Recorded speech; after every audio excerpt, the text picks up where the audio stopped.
রাজধানীর যাত্রাবাড়ীতে ৯ বছরের মাদ্রাসা ছাত্রের ঝুলন্ত লাশ উদ্ধার করছে পুলিশ। মাদ্রাসা কর্তৃপক্ষ আত্মহত্যা বললেও নিহতের পরিবার বলছে পরিকল্পিত হত্যাকাণ্ড।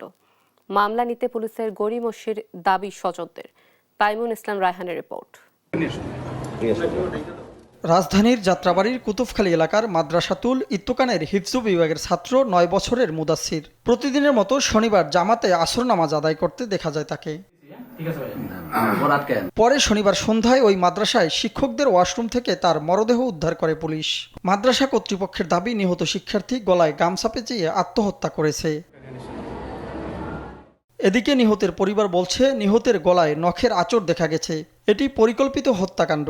বলাৎকারের ঘটনাও হতে পারে বলে সন্দেহ তাদের। আমার ছেলে এরা মারছে, আঙ্গুলের নখের দাগ আছে, ফেস নিয়ে মারা যেত, তার চোখ বড় হয়ে যেত, জিহ্বায় কামড় দিত, অনেক মুখেতে রক্ত আসতো, নাকেতে রক্ত আসতো। এমন তো কোনো আলামত নাই, স্বাভাবিক সে ঘুমায় রয়েছে।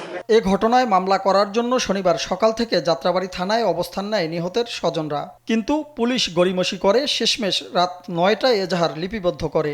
সকাল থেকে আমরা এখন রাত্রে 8টা বাজে আমরা থানায় অবস্থান করতেছি।